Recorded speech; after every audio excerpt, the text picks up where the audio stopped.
Namaste. Bhagavad Gita 1.13 Tatha shankascha bhairascha panvanaka sahasaivabhya hanyanta sashabda stumulo bhavet. Shankha, the conch. Bheri, drums, kettle drums, trumpets.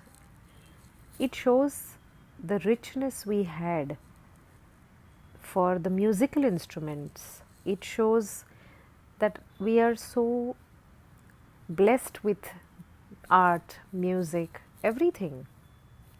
There was so much of sound. The drums were there, the kettle drums were there, the bugles were there, the blowing horns were there, and it all created a loud roar in the battlefield.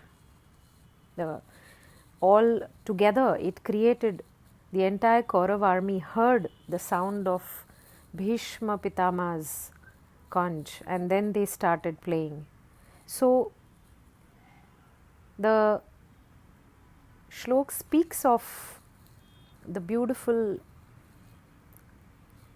not just the sound, it speaks about Bhagavad Gita is so complete, students, that it tells us that it is not only that you have to understand overcoming pain, there is life also. So, the smallest of things, when I read these shlokas, I understand, wow. So, there was sound, and that sound had, different sounds coming from different musical instruments. So, of course, for the battlefield, it was different, for entertainment, it was different. So, music was also 5,000 years ago. There was music, there was nada. Here, the conch created a very strong reverberation, but other sounds were also connected. So it definitely created that, yes, here we are and we are going to go ahead with it.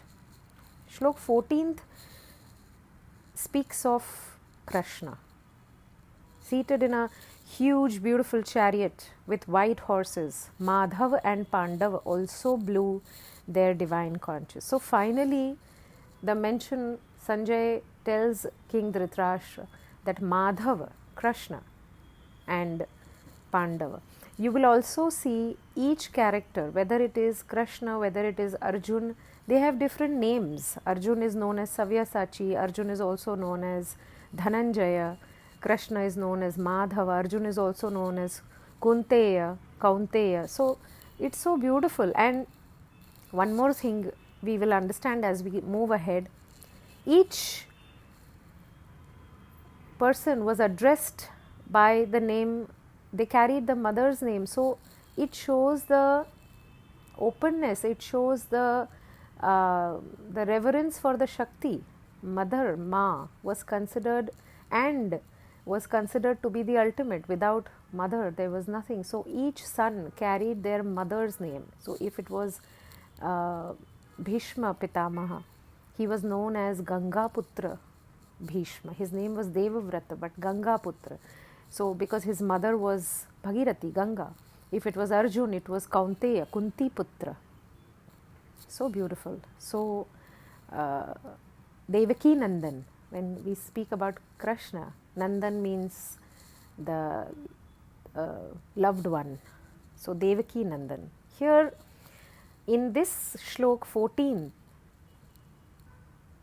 the chariot is actually expressed, or the way this chariot is, actually this chariot was a gift to Arjun by the celestial god. So this chariot, it has 4 white beautiful horses and it can go wherever. Arjun can take it up to heaven. It was gifted to him by Chitrarath, King Chitrarath, to Arjun. So the chariot had the power to go on heaven, earth, wherever Arjun would want it. And here in this shlok 14, Krishna and Arjun blew their conches in reply to that noise made by the Kaurav forces. One more thing I understood is, once we are in the war, in the battlefield, there is no turning back. once they have already entered, if the opposite person, the opposition has begun, they also go in together. So tomorrow we understand more about the different kinds of conches each person uses. These days conch blowing sessions are really, I have seen a lot of people learning how to blow a conch. It's very simple. You have to, and it's really great for your lungs. So if you can manage to blow the conch at least twice a day, it's very powerful and it's a great form of pranayam as well. Namaste. Thank you.